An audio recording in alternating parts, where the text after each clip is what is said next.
Central ang Cebu. Left hand is the western side. Kaya kita mong West Philippine Sea. Sila pala yun. Yung Odicta couples, patay na. Pagbaba nila sa pantalan. Ito namang tapos na demanda yung mayor. Hindi ako nakialam. Ang Secretary of Justice, kasama ko sa cabinet. And his findings, sabi niya, Mayor man tawag na hindi ma'am, I'm sorry, but this is murder. Go ahead. I will not interfere. Sige, paano nyo? Okay, let us put it together in a proper perspective. Paano nyo? Trial? Sige, trial. Convicted? I-convict ninyo. Pagkatapos sabi niya, sir, convicted kami. Kasi sa Constitution, sige ako hanap. Paano po ba kalabanin itong ombudsman, human rights, lahat na. So, where is our sanctuary kaming taga-goberno? Nakita ko ito. The President shall have the power to grant pardon. Conditional or absolute. Dito tayo. Legal. Ito, legal ko. Ilan kayong na-convict? Bigay mo sa judge na yan. Restored to full civil and political rights and ordered reinstated with a promotion to rank sire. Di tabla.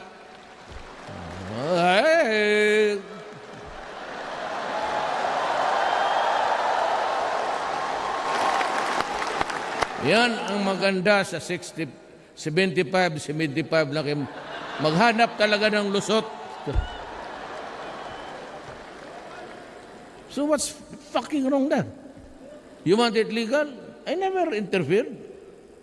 Bit Aguirre is also our classmate sa San Beda. Kasi cum laude. Kaya kinuha ang yung original na San Beda yan. Ang buhok niya hindi.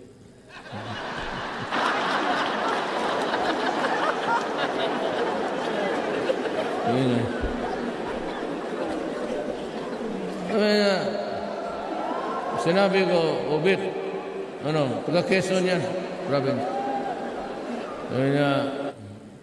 Mayor, I'm sorry, but our findings really point to a murder. Fine. Tuwali case. Trial, bigyan mo abogado yung mga convicted, pardon. O Dahil sabihin ko sa iyo, kayong mga, hindi kayo, kasi live tayo Manila live tayo Philippines. May nagsinya sa akin, we're being now shown in the Philippines. Yan ang panlaban ko sa mga putang ina ninyo.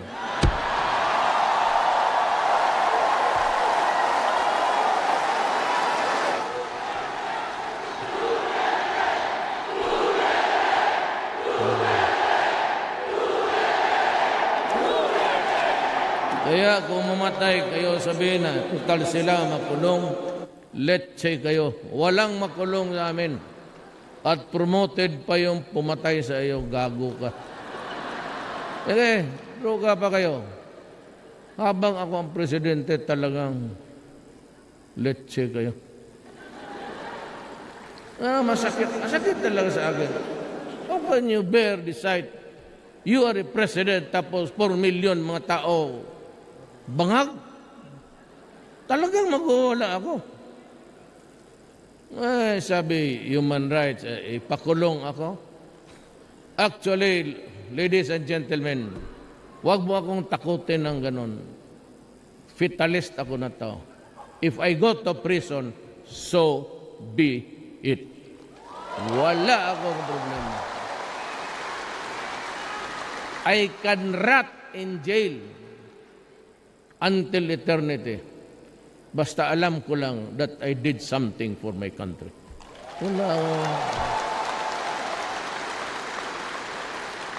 Wala akong takot-takot.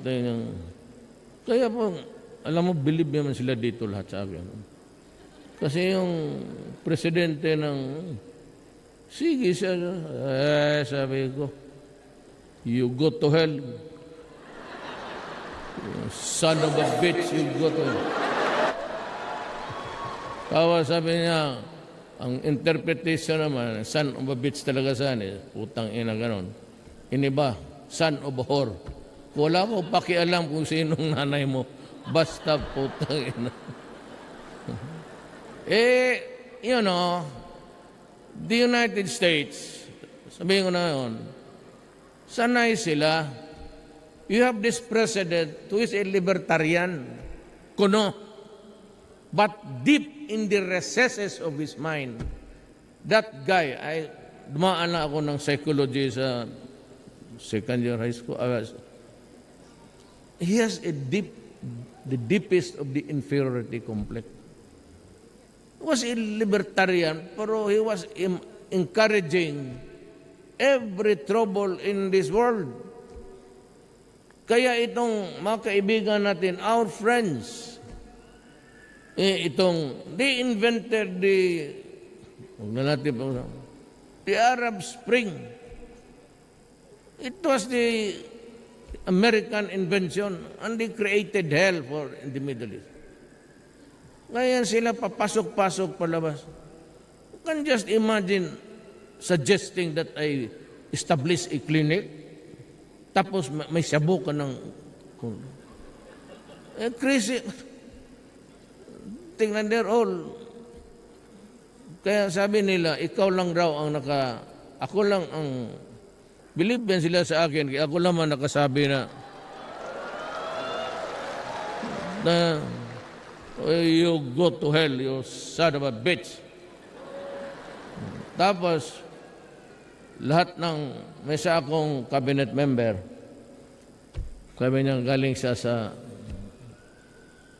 Europe, tabi siya, Rod, you have a very bad image sa EU, pati sa Amerika. Sabi ko, look, I am not a lucky. Hindi ako bata-bata ng Amerikano o EU. I only serve the Philippines.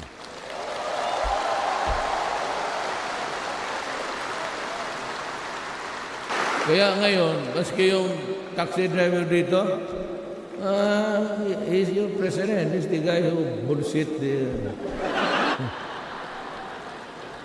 And I never regretted it.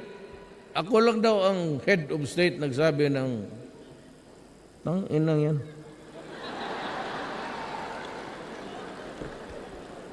And just imagine reprimanding me before CNN, BBC. I'd like to remind the Philippine government that there has to be a law which has to be followed. Nabuang ka dyan.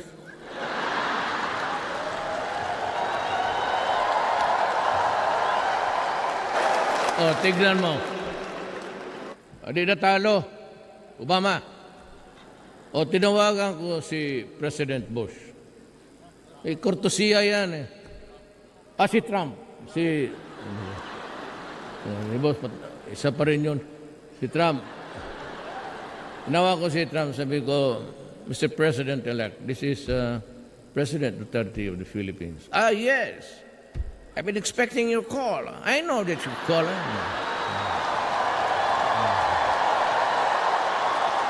Ito ang sabi ni Trump. I make it public. Yeah, I support you. You are doing it right. You know, my country, the son of it, they say, panganlan din, yung pangalan. He named it, alam na niyo, they're flooding my country with drugs. I'm doing what you did. Hey, you're doing it right.